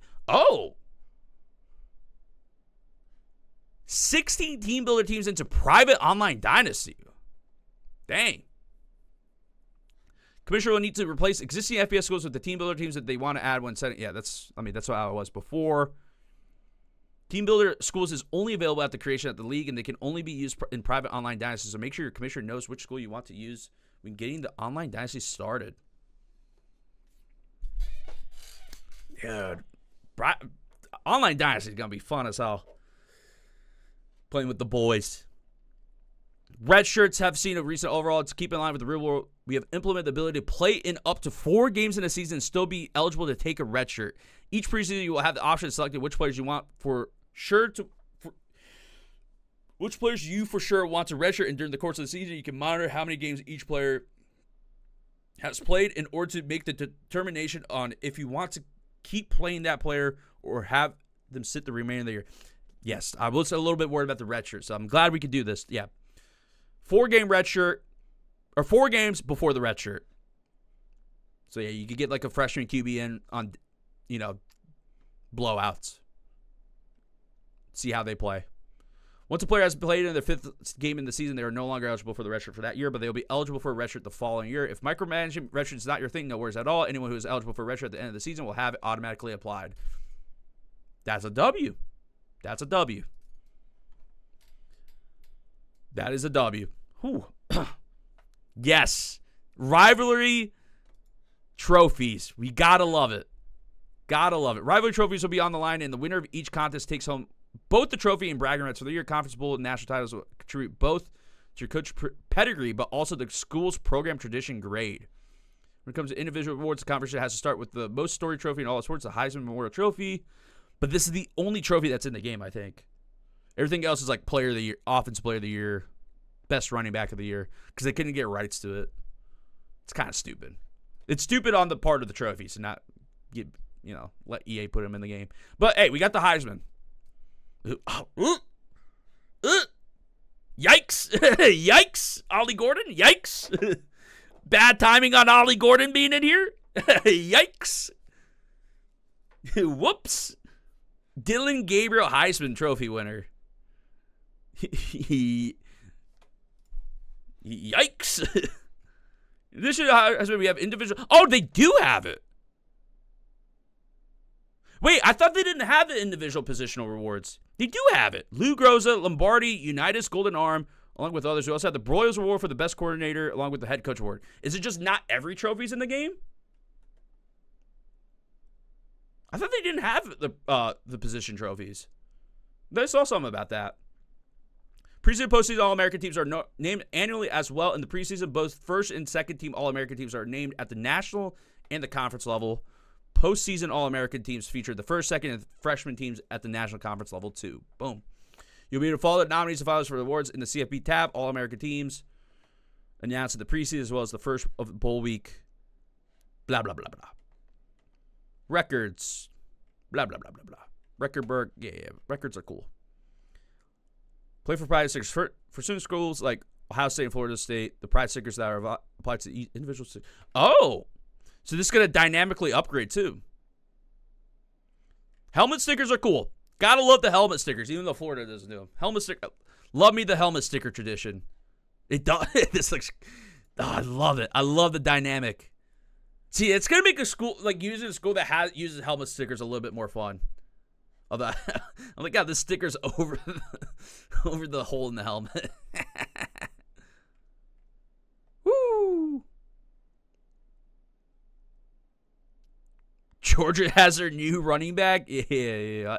Wait, when did Ollie Gordon go to Georgia? when did he transfer to Georgia, man? We work with each school to understand their fill pattern to make sure that as their stickers are being applied over the course of the season, they are being added in the correct pattern based on how the school applies them in real life. W. Very cool. So yeah, I thought they were all not in the game, but it seems like a few of them are and some of them are. So like the Blitnikoff's not in it. Yeah. Doak Walker might not be in it. They didn't name that one. The Doak Walker Award, Blitnikoff Award. All right, no Dynasty Dive is complete without going through some of the utility features of the mode. Both online and offline Dynasty can go up to 30 seasons. Up to 32 users can participate in a Dynasty offline or online. Only one user per school. Commissioner is in charge of determining the settings. You can keep track of everyone's status in the member screen. Commissioners can be transferred from the members. Commissioners will have avoided force a win in the event. Yeah. Okay. Jeez. 17,000 words, 85-page blog. God dang. How long did this recording take? Almost 2 hours. I've been saying all day, oh yeah, it'll be like an hour. 2 hours. I'm going to tell you guys right now, this is an absolute W. I guess I'm going to upload this as a video on the YouTube channel, so like, subscribe, get ready for college football content. I will be uploading Dynasty for sure. I don't know where. I don't know if I'm going to do... I don't know if I'm going to do it on the main channel. It's definitely going somewhere. I have the other channel, WHLZ, where the fun franchise content was going, so that might be where that goes. I do want to do a regular Dynasty series, too. Yeah, I'm like, am I really going to play Ultimate Team? Let's just do Dynasty.